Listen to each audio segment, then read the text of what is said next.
Welcome to this video lecture. My name is Sytse de Maat. I'm an architect and a researcher, and today you will learn about how to use sketching and other art media in your research. First of all, it is important to engage with your topic. That is the most important. So no matter what medium you choose, just go and work on what you want to find out. Saskia Sassen, a known sociologist and researcher, called this principle the idea of before method. So before you think of a method, just go with your topic. The key idea in this lecture is that every medium is a method, and of course the more media you use, the more you will know about your topic. In my research I started with photography. I went to the slums in Mumbai. I took a lot of pictures about everything that caught my eye, and through the use of an organizer I could find certain patterns and draw my conclusions. When you go there, how do you engage with the people? Of course, I walked through all the streets and the alleys, and there were all these people, and I started talking with them. If not, they started to talk with me.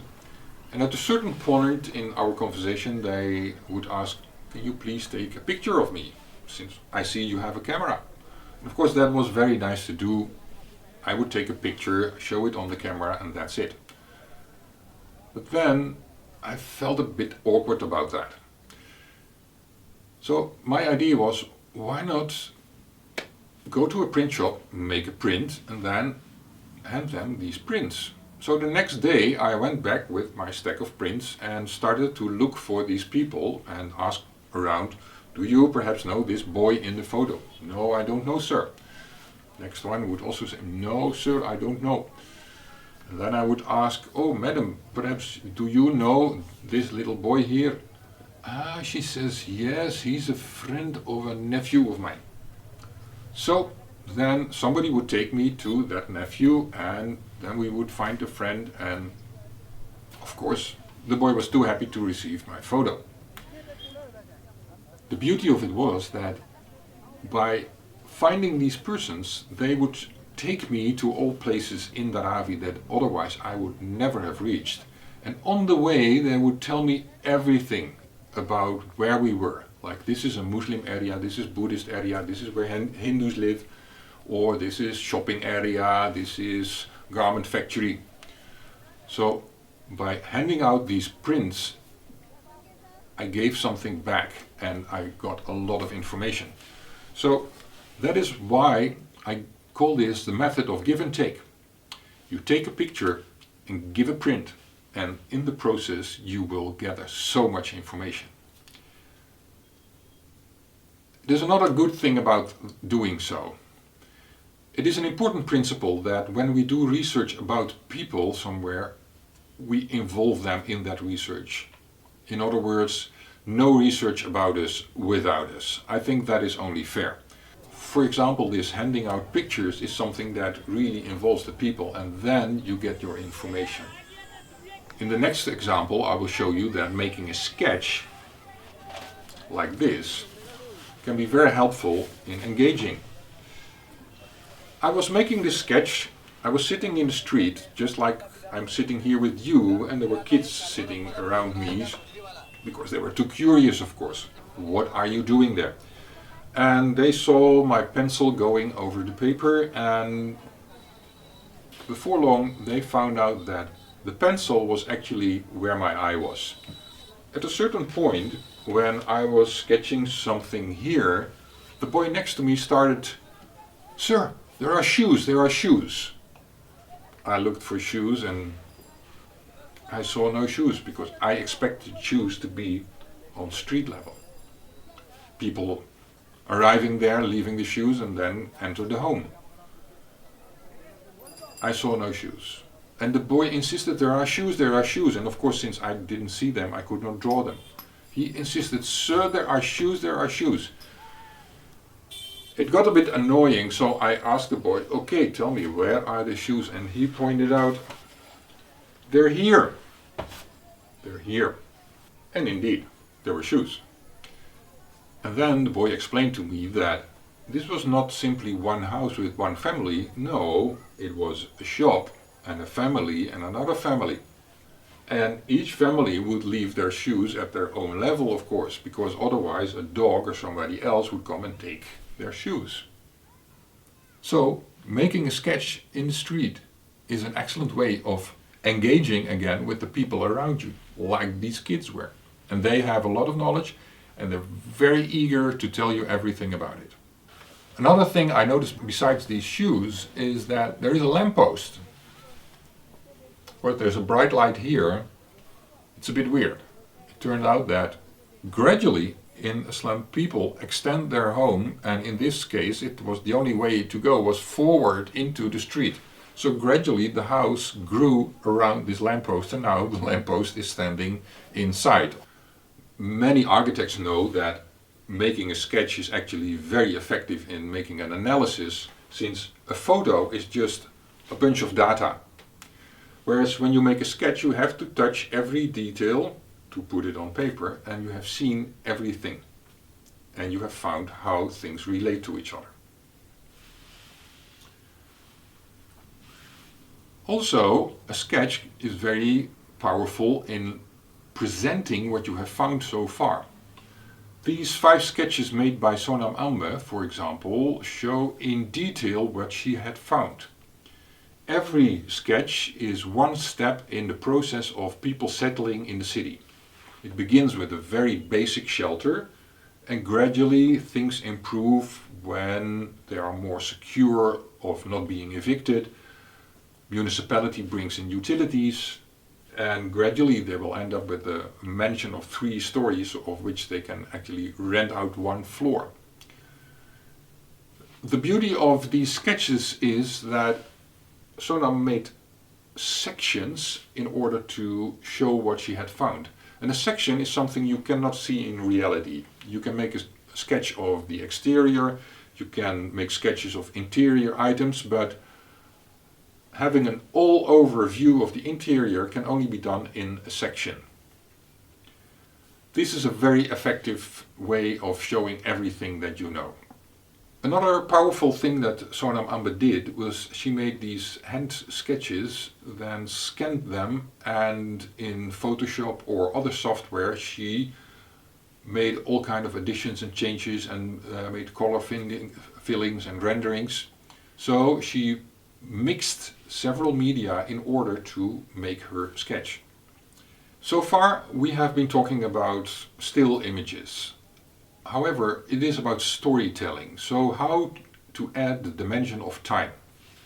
In India, and you will find this all the way from Africa traveling to the Indian subcontinent, people have to maintain their houses, let's say every year. When they have a mud house, they have to apply a new layer of mud every year after monsoon. And in the process of replastering, they will also redecorate and make nice drawings of events that have taken place last year or will happen in the future. For example, a wedding.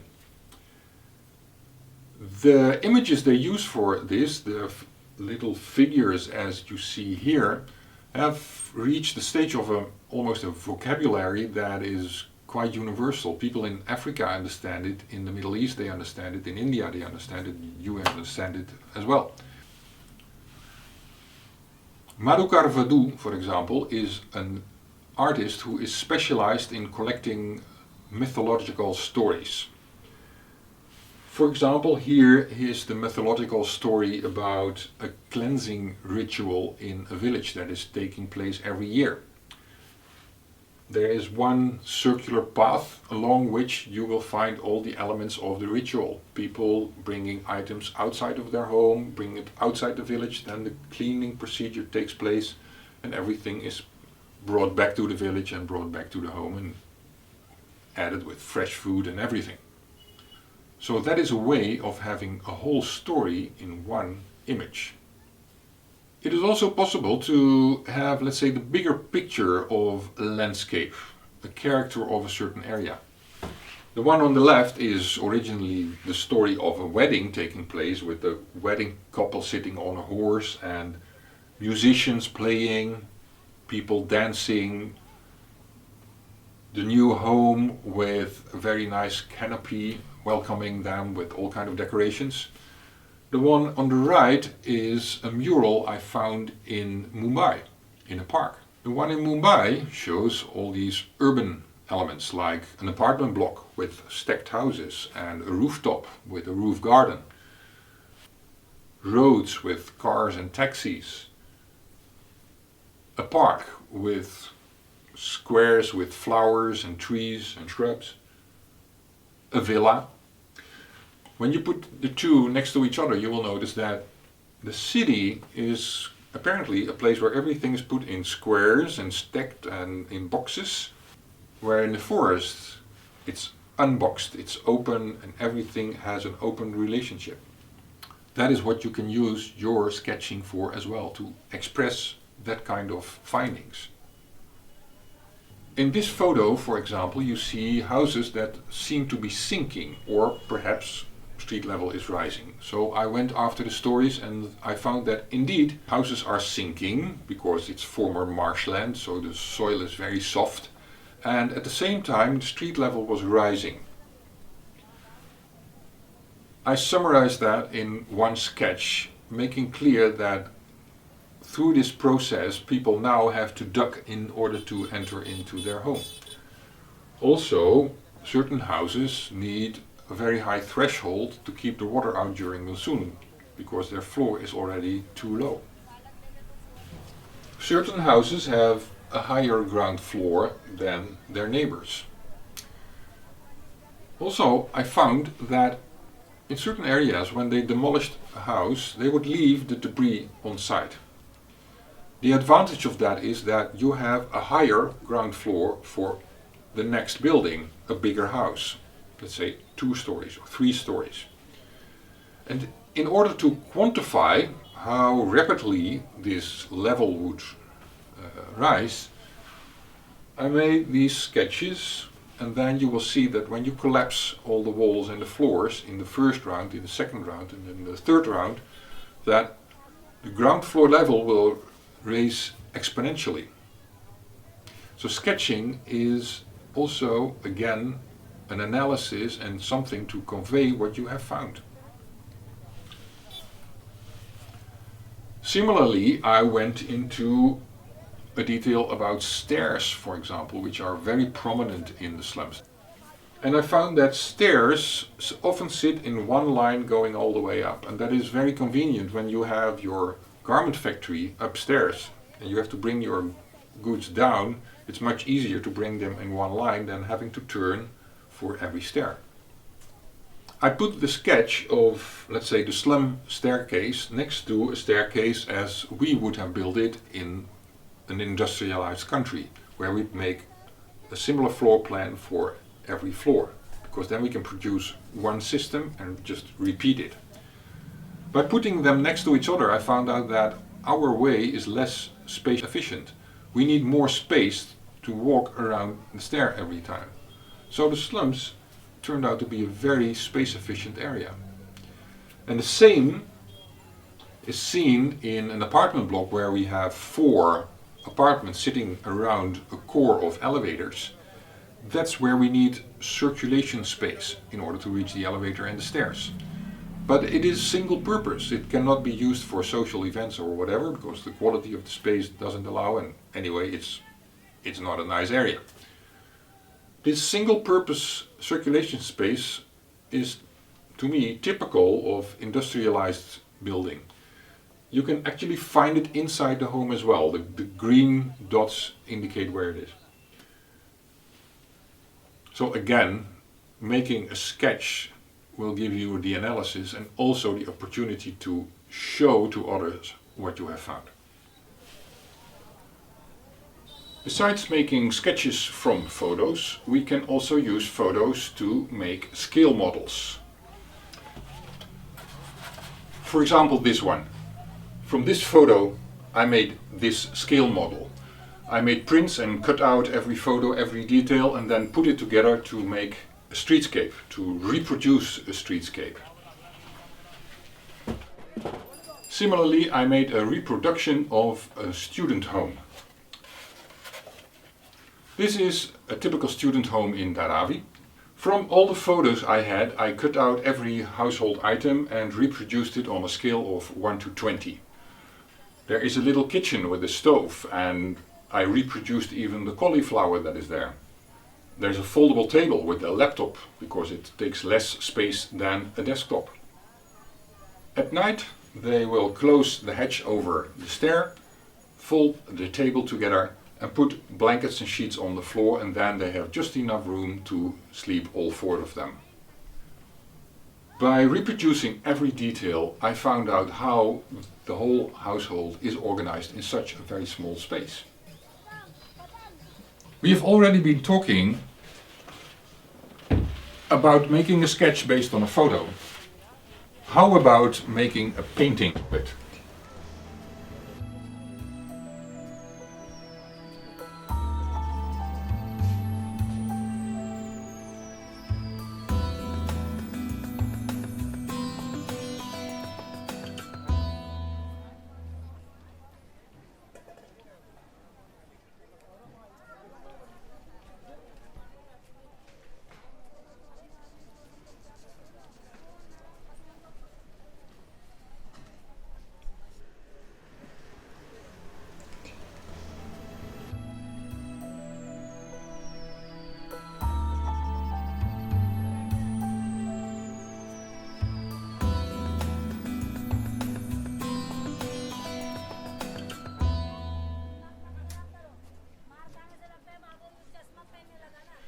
As you may have learned from watching Bob Ross on television making paintings, you probably know that it is important to work from the background to the foreground. The same I did with making this painting. First I drew the background, the facades, and then I made an infill with all the satellite dishes and wiring, water taps, everything. Working my way from the background to the foreground, I found that first you will find a village at the Mediterranean. It looks quite beautiful with all the colors. The only thing that makes it a bit messy is that electricity, water, stairs, satellite dishes, everything is on the outside. And on the inside it is very clean. I could only discover this through making my painting, since in a sketch I would first have seen all this infrastructure and then I would perhaps have drawn something behind it. In a photo I would just have the photo and no analysis at all. So what I want to tell you is that by changing from one medium to the other, from a photo to a painting, I get to know more. Which brings us to the summary of today. Every medium is a method of doing research. The more media you choose, the more insight you will obtain. And the trick is to transfer from one medium to the other, and that is how you get to know even more.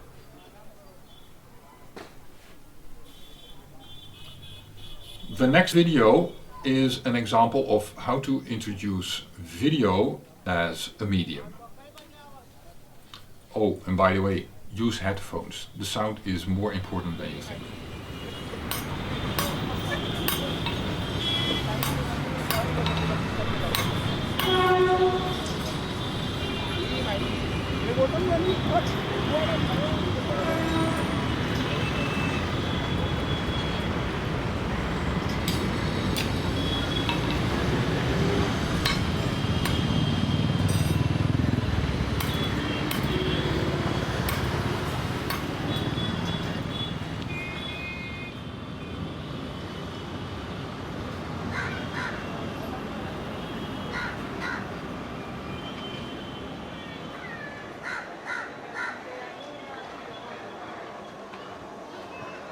There are many houses in the world that were built without the involvement of an architect. This is true of a vast part of today's housing stock, and entire neighborhoods have been built without urban planning. We see these houses, for example, in fast-growing cities, where newcomers have to provide their own shelter. The first time I came to a slum as an architect was a bewildering experience. I saw architecture without architects, everywhere. The first time you enter the slums, you will probably be overwhelmed by what you see. It's a lot. Many people, many houses, lots of everything. It looks completely different from what many people are used to. At least that was my experience.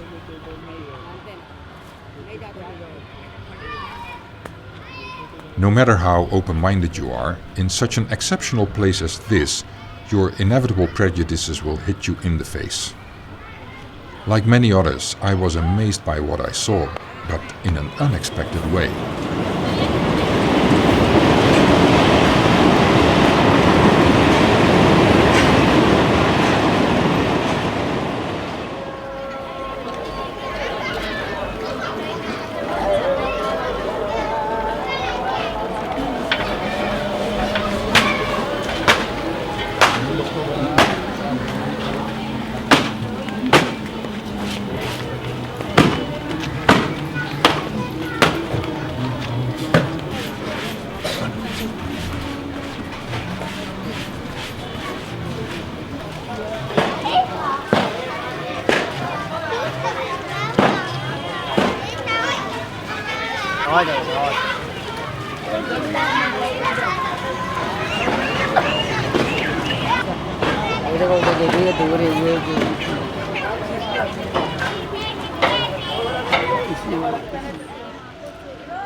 Of course, there is a lot to improve in terms of living conditions in the slums. We all agree on that.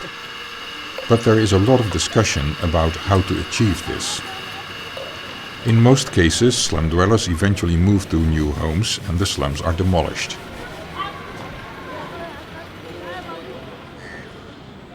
But the number of slums in the world is so huge that building that many new houses will take far too long.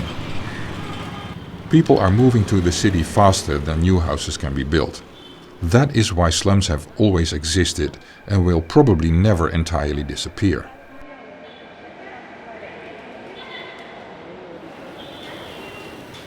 So there are also projects in which slums can be improved by the residents themselves, without everything having to be demolished and without having to wait for outside help.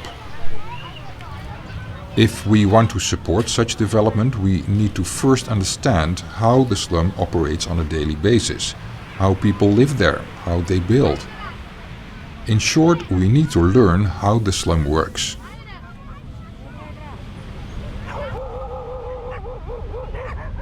That is why I went deeper into the architecture of slums, and I made a bizarre discovery. Our libraries have thousands of books about buildings, architecture and architects, but almost nothing about slums. At most, you might find plans on how to get rid of slums, even though over 1 billion people live in slums.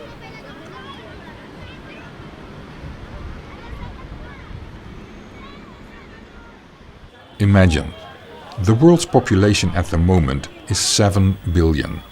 That means 1 in every 7 people live in a slum, and you'll find nothing in libraries about their architecture.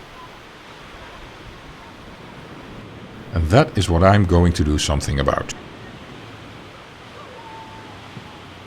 My mission is to teach about the architecture of slums. This will help those who want to improve them. And in addition, comparing slums and modern cities is also the perfect way to learn what architecture and urban design are actually about. It shows what the work of architects and urban designers ultimately entails.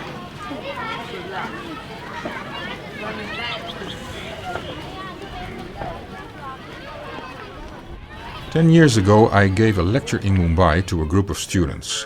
They were studying urban design at Columbia University in New York, and they were in Dharavi on a study trip. Together with local students, they would be doing some research and then present ideas for the neighborhood.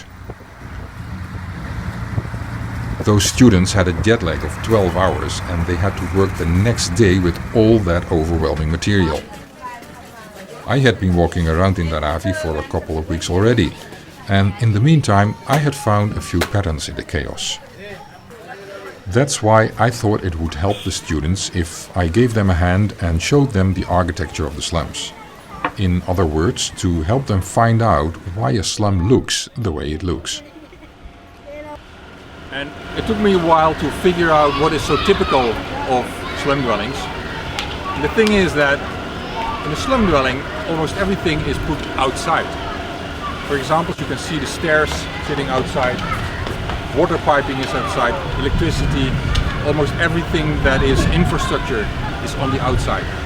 And that is very different from the commercial building we saw before, where everything is hidden and put inside in special shafts and you will not see anything on the outside. And that is exactly why I think slums are so fascinating. You can still see everything. It's like what anatomy did for our knowledge of the human body. Slums show the anatomy of houses and the city. For architecture students, it's an ideal place because it shows so well what architecture and urbanism are about. Precisely because everything is turned inside out. Slums are the perfect place to dissect and learn about the built environment. An important part of my mission is a series of videos and lectures we are going to make. They will be like anatomical lessons. Through architecture we will find topics in a range of fields, like economy and law, the formal and the informal. In short, around architecture we see the many things that make a city. It will be about how we live with our buildings, about people, about architecture, about that perfect slum.